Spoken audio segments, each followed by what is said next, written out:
Charges के case में जो फोर्स है वो आपका कभी भी लाइन जॉइनिंग के ऊपर, मतलब there can be a possibility right, but in general उनके बीच का जो फोर्स है वो line joining of like the line joining of those two particles will not be the direction of force right. So ये सबसे इम्पोर्टेंट यहाँ पे पॉइंट था, तो मेरे को लगा कि मैं आपको बता देता हूँ ये चीज़. अब भाई इतना स्ट्रॉन्ग है तो इसको आप प्रूव करके दिखाइए कि भाई ग्रेविटी लग रहा है डेली लाइफ में, जो भी हम फेनोमेना जितने भी देखते हैं, तो उसमें आप कैसे प्रूव करोगे कि आपका ग्रेविटेशनल फोर्स जो है वो इतना स्ट्रॉन्ग नहीं है जितना आपका इलेक्ट्रोमैग्नेटिक फोर्स. सोच सकते हो कि डेली लाइफ में डोमिनेंट जो बिहेवियर है, डोमिनेंट जो फोर्स है, that is your electromagnetic force right. Hello everyone, this is Deepak Marwal and welcome to the YouTube channel. So आज हम आपका जो फंडामेंटल फोर्सेस का जो पार्ट है, सेकंड फोर्स जो हम आज पढ़ने जा रहे हैं वो है आपका इलेक्ट्रोमैग्नेटिक फोर्स राइट. इस सेकंड फंडामेंटल फोर्स, फर्स्ट जो है हम देख चुके हैं जो कि आपका ग्रेविटेशनल फोर्स था राइट.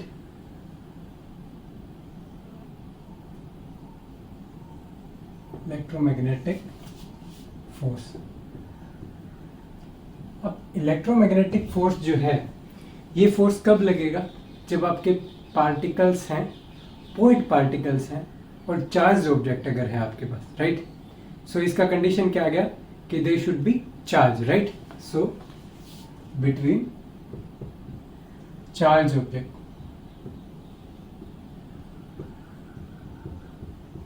ये आपका फर्स्ट कंडीशन है इसका. अब इलेक्ट्रोमैग्नेटिक फोर्स जो है उसको समझने से पहले हम एक इसमें छोटा सा जो एक इसका सिंप्लीफिकेटेड पार्ट जो है उसको देखते हैं. उसमें आता है कि अगर आपके चार्ज जो हैं, अगर स्टैटिक चार्ज है, स्टैटिक चार्ज मीन्स कि आपके चार्ज हैं वो मोशन में नहीं है, ठीक है. ये आप जो आपका स्टैटिक चार्ज है, इस फोर्स को हम क्या कहते हैं, इलेक्ट्रोस्टैटिक फोर्स.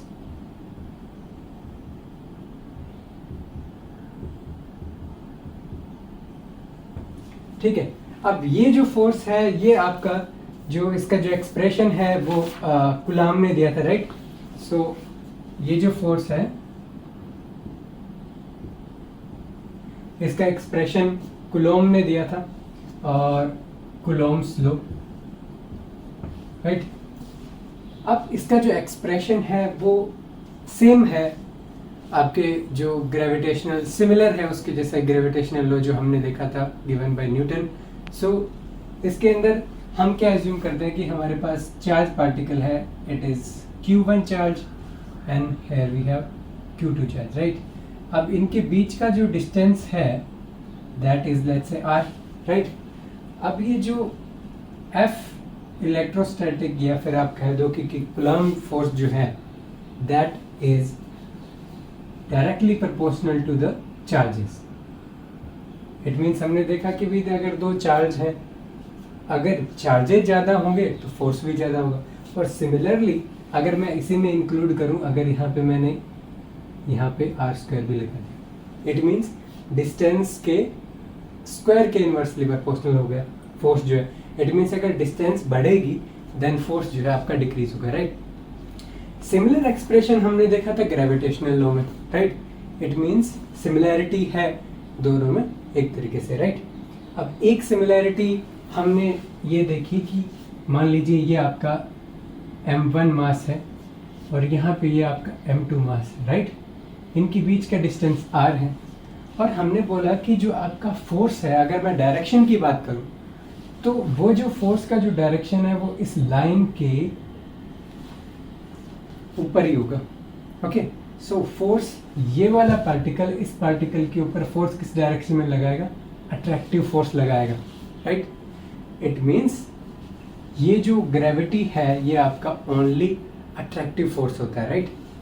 ये वाला बॉडी इसके ऊपर इस डायरेक्शन में फोर्स लगाएगा, ये वाला बॉडी इसके इधर डायरेक्शन में. It means the force will be on the line joining the two masses. Okay, so between, or you can say on on the line joining the masses। अब ये किस केस में था? ग्रेविटेशनल जो आपका फोर्स था उसके केस में था। अब चलते हैं यहाँ पे।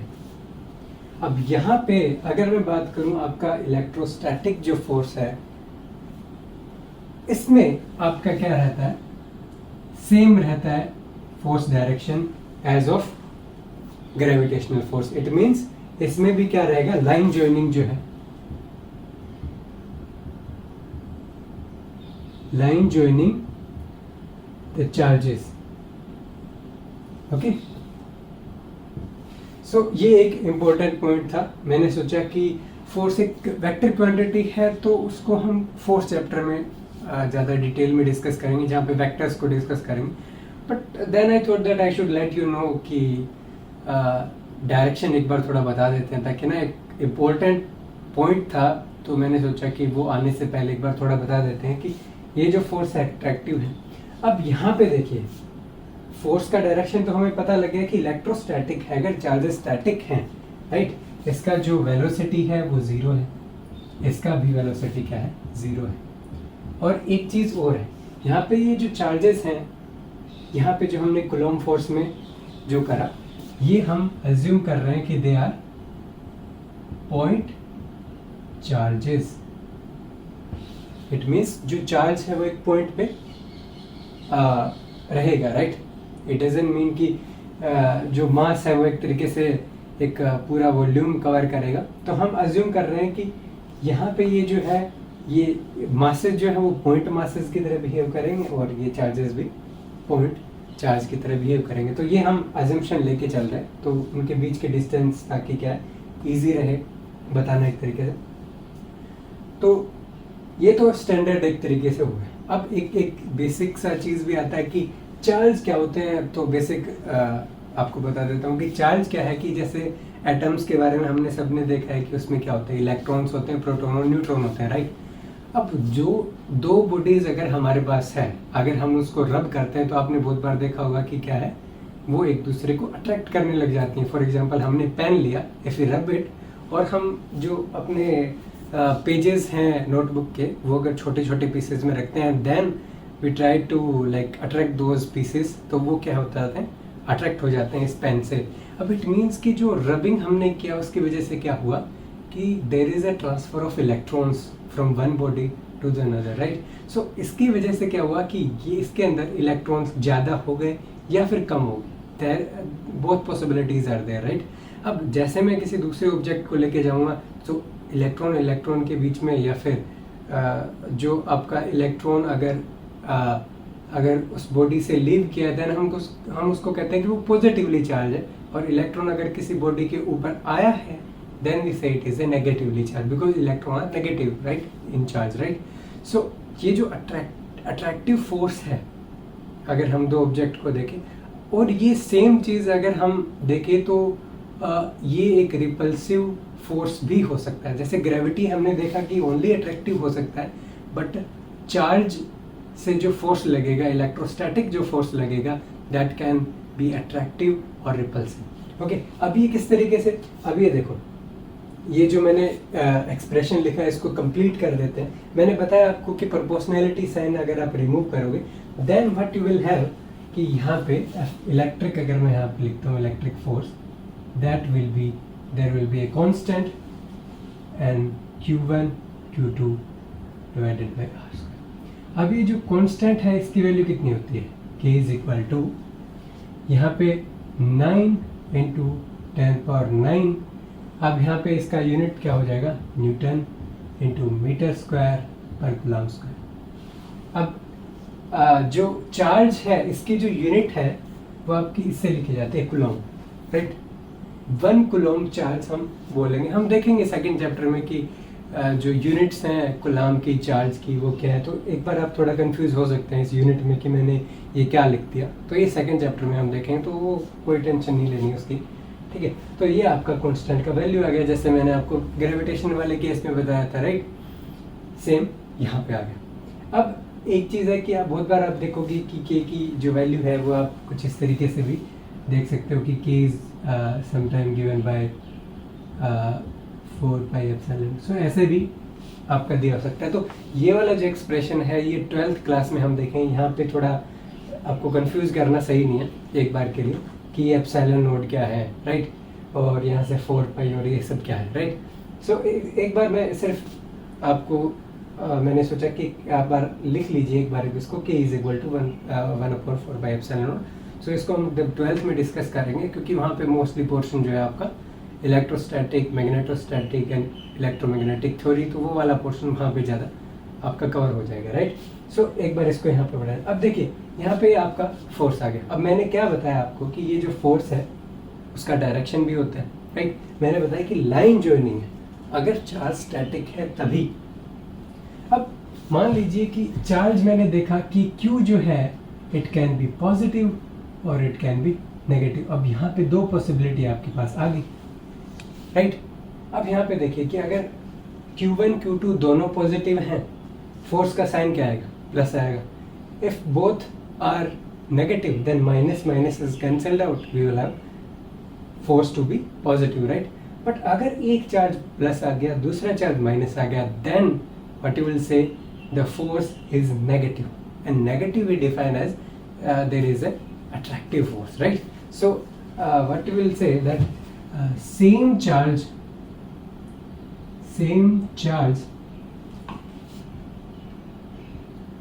repel and opposite attract.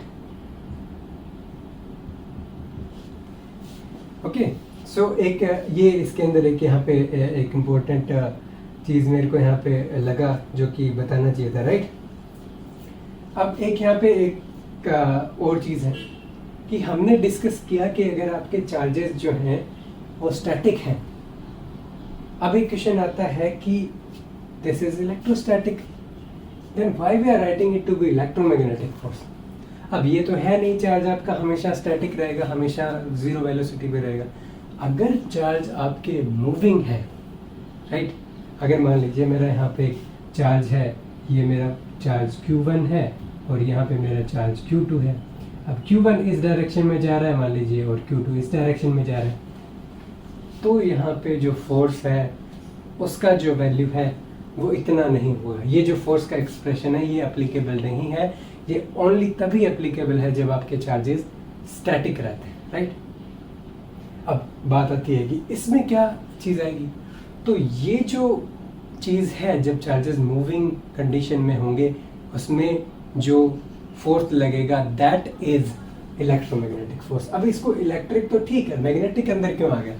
अब जो मूविंग चार्जेस होते हैं ना वो क्या प्रोड्यूस करते हैं, मैग्नेटिक फील्ड प्रोड्यूस करते हैं। अब इसके बारे में आप डिटेल में जब आप 12th में जाओगे तब आप देखोगे कि मूविंग चार्ज कैसे मैग्नेटिक फील्ड प्रोड्यूस करता है। तो एक तरीके से कहोगे ये प्रॉपर्टी होती है कि अगर आपके चार्जेस मूविंग कंडीशन में है या फिर आपका एक करंट कैरिंग वायर है तो उसके अंदर हमेशा एक मैग्नेटिक फील्ड प्रोड्यूस होगा, राइट। अब चार्जेस ना सिर्फ इलेक्ट्रिक फील्ड में मूव कर रहे हैं but electric plus magnetic field दोनों में मूव कर रहे हैं। अब दोनों में जो मूव करेंगे तो फोर्स का एक्सप्रेशन ऑब्वियसली अलग होने वाला है, राइट। अब ये जो एक्सप्रेशन है कितना होगा वैल्यू, ये जो एनालिसिस है, डिटेल एनालिसिस, ये आप इवन आप जब मास्टर्स लेवल पे जाते हो तब जाके करते हो, तो it means it is more complicated then this, right. अब एक सबसे इम्पोर्टेंट पॉइंट जो है इसकी मैग्नीट्यूड के अलावा इसकी डायरेक्शन का, हमने क्या देखा कि अगर आपके चार्जेस स्टैटिक है तो दोनों के बीच का जो फोर्स है that will be on the line joining those two charges, right. But अगर दो चार्जेस दिए हुए हैं और इसके अंदर आपको बोला जाए कि फोर्स का डायरेक्शन क्या होगा, तो सबसे इंपॉर्टेंट पॉइंट है कि अगर मैं लाइन जॉइनिंग पे बोल दूं कि इसके ऊपर फोर्स का डायरेक्शन होगा तो वो गलत है, राइट। तो मूविंग चार्जेस के केस में जो फोर्स है वो आपका कभी भी लाइन जॉइनिंग के ऊपर, मतलब there can be a possibility, right, but in general उनके बीच का जो फोर्स है वो line joining of like the line joining of those two particles will not be the direction of force, right. So ये सबसे इम्पोर्टेंट यहाँ पे पॉइंट था, तो मेरे को लगा कि मैं आपको बता देता हूँ ये चीज़, ठीक है। तो हमने स्टैटिक केसेस के जो सबसे सिंपलेस्ट चीज़ है हमने उसको देख लिया कि भाई हाँ ये आपका है, और यहाँ पे ग्रेविटी वाले में ये था। अब मैंने आपको ये नहीं बताया था पहले कि फोर्स एक वेक्टर क्वांटिटी है, उसकी एक डायरेक्शन भी होती है। ये सिर्फ इसीलिए नहीं बता रहा था बिकॉज ये चीज़ हम बाद में करने वाले हैं कि वेक्टर क्वांटिटी क्या होती हैं, स्केलर क्वांटिटीज़ क्या होती हैं, राइट, और टेंसर क्वांटिटीज़ क्या होती है। तो वो सब चीज़ें हम डिटेल में डिस्कस करेंगे बाद में जब आपका वेक्टर वाला चैप्टर आएगा। अब अगर यहाँ पे तो सिंपलेस्ट दो केसेस के लिए दिया हुआ, जब आपके दो चार्जेस हैं, अगर मान लीजिए आपके चार्जेस जो हैं, मान लीजिए 3 चार्जेस हैं, तो इस केस में हम क्या करेंगे, ये वाला चार्ज पार्टिकल इसके ऊपर, इधर मान लीजिए फोर्स लगाएगा लाइन जॉइनिंग के ऊपर, राइट, तीनों स्टैटिक कंडीशन में, ये वाला इस लाइन जॉइनिंग के ऊपर करेगा ये, तो हमारे पास क्या है, अलग अलग डायरेक्शन आ जाएगी फोर्सेस के। मान लीजिए ये यहाँ पे इसके लगाते हैं, ये यहाँ पे इसके फोर्स लगा, तो अलग अलग डायरेक्शन आ गई ना। ये वाला फोर्स इसके ऊपर मान लीजिए इस डायरेक्शन में करता है, तो हमारे पास क्या है, डायरेक्शन आ गई। अब इसका कैसे इक्विवेलेंट फोर्स निकाला जाए, उस सब चीज़ों की बात हम कब करेंगे, जब हम वेक्टर वाला चैप्टर करेंगे कि भी किसी वेक्टर क्वांटिटी को कैसे उसका इक्विवेलेंट निकाला जाता है, तो वो चीज़ें हम बाद में करेंगे, ठीक है। तो यहाँ तक आप एक तरीके से देखोगे एनालिसिस जो है आपका इलेक्ट्रोमैग्नेटिक फोर्स का, वो आपका कंप्लीट हो जाता है। अब इसकी एक सबसे इम्पोर्टेंट जो पॉइंट मेरे को और बताना था यहाँ पे कि this force is stronger than gravity, और कितना टाइम्स स्मॉलर है, इसका अमाउंट है 10⁻36 टाइम्स। अब आप अज्यूम कर सकते हो कि एक के आगे 36 जीरो लगाए आपने, इतना टाइम्स स्ट्रॉन्गर है electromagnetic force compare to the gravitational force. तो एक तरीके से आप थोड़े सरप्राइजिंग होगे कि भाई इतना स्ट्रॉन्ग है, तो इसको आप प्रूव करके दिखाइए कि भाई ग्रेविटी लग रहा है डेली लाइफ में, जो भी हम फेनोमेना जितने भी देखते हैं, तो उसमें आप कैसे प्रूव करोगे कि आपका ग्रेविटेशनल फोर्स जो है वो इतना स्ट्रॉन्ग नहीं है जितना आपका इलेक्ट्रोमैग्नेटिक फोर्स है। तो इसको भी आप एक नॉर्मल जो है आप एक्सपेरिमेंट कह सकते हो, या फिर एक नॉर्मल फेनोमेना है उसको आप कह सकते हो, तो उससे आप क्या है इसको एक्सप्लेन कर सकते हो। और ये जो फोर्स है लार्ज डिस्टेंसेस तक ये वैलिड रहता है, जैसा कि हमने बताया ग्रेविटेशनल फोर्स जो है वो भी एक लॉन्ग डिस्टेंस फोर्स है, राइट। और इसके अलावा हमने बता दिया कि it is attractive, it can be attractive और it can be repulsive, right. So now इसके अलावा हाँ, अब हमारा ये प्रूव करना रह गया कि ये जो फोर्स है कैसे हम बताएंगे कि ये स्ट्रॉन्ग है। अब मान लीजिए हमको हमें धरती पे कोई एक कुछ रखा हुआ है, ऑब्जेक्ट रखा हुआ है, राइट, हमें उसको उठाना है। आप ये बताओ कि ग्रेविटेशनल फोर्स उसके ऊपर एक्ट करेगा, आप अर्थ का साइज देख रहे हो कितना बड़ा साइज है, राइट, और एक ऑब्जेक्ट रखा हुआ है। अब उस फोर्स का अमाउंट बहुत ज़्यादा होगा बिकॉज अर्थ का मास बहुत ज़्यादा है। इवन इफ अगर हम स्मॉल ऑब्जेक्ट की बात करें तो उसका मास केजी में होगा, अर्थ का मास बहुत ज़्यादा है, तो फोर्स भी बहुत ज़्यादा होगा, राइट। बट अगर हमें उस ऑब्जेक्ट को उठाने के लिए कह दिया जाए तो हम क्या करेंगे, ऐसे करके उसको उठा देंगे। 3-4 केजी का हमने ऐसे किया, उठा दिया। अब आप ये सोचो कि मैं इतना फोर्स उसके ऊपर, बॉडी के ऊपर लगा रहा हूँ कि मैं even I can handle the gravitational force on that object, right. So ये कैसे पॉसिबल हुआ? ये इसीलिए पॉसिबल हुआ, मैंने बोला कि मैंने अगर उस ऑब्जेक्ट को उठाया तो मेरी जो मसल्स थी उसमें टेंशन आया।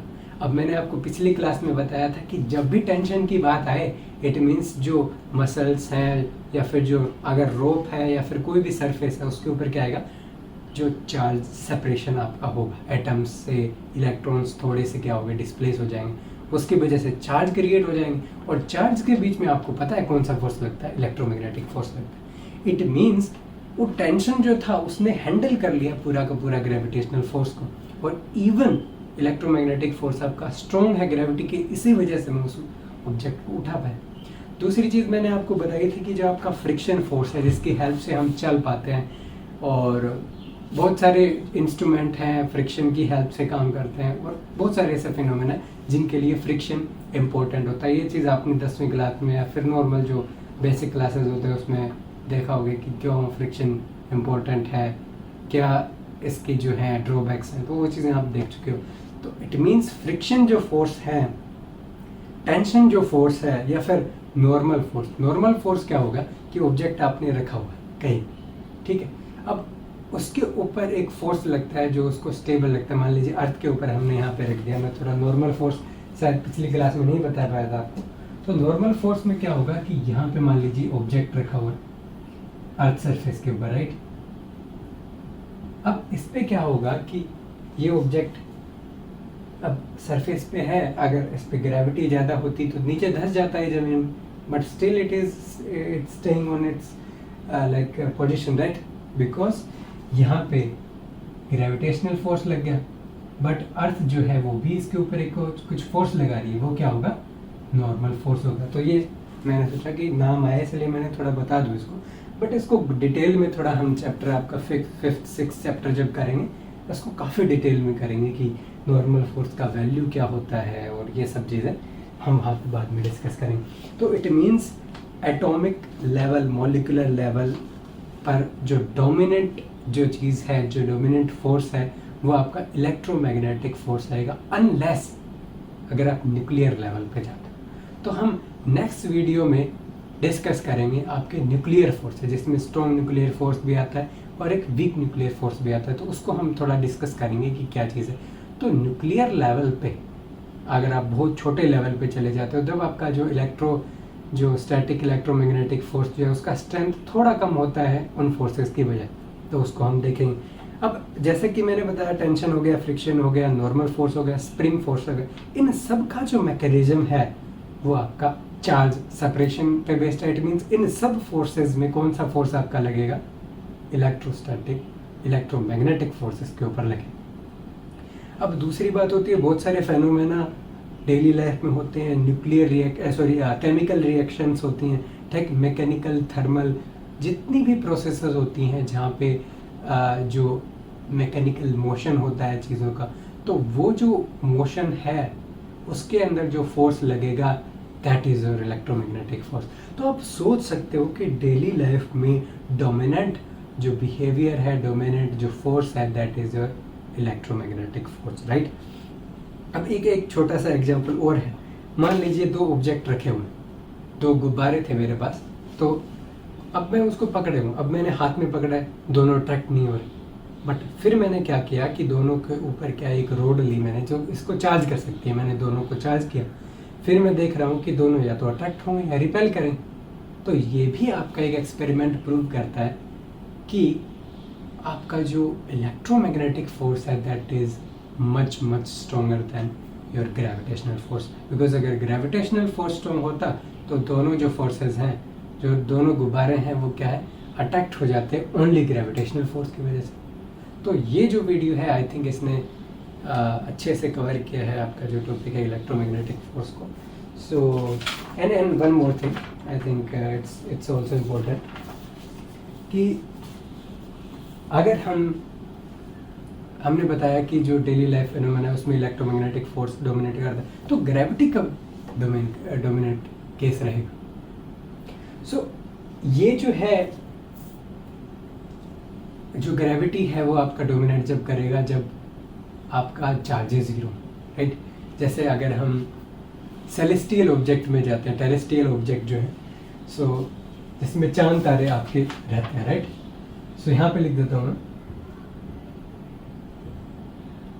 टेरेस्ट्रियल ऑब्जेक्ट, इसमें क्या रहता है कि आपका जो चार्ज है ना, वो आप अप्रोक्स इसको ज़ीरो मान सकते हो, बिकॉज पॉजिटिव नेगेटिव जो पार्टिकल्स हैं, जो चार्जेस हैं, वो आपके क्या रहेंगे, इक्वल रहेंगे, तो कैंसिल आउट कर जाते हैं।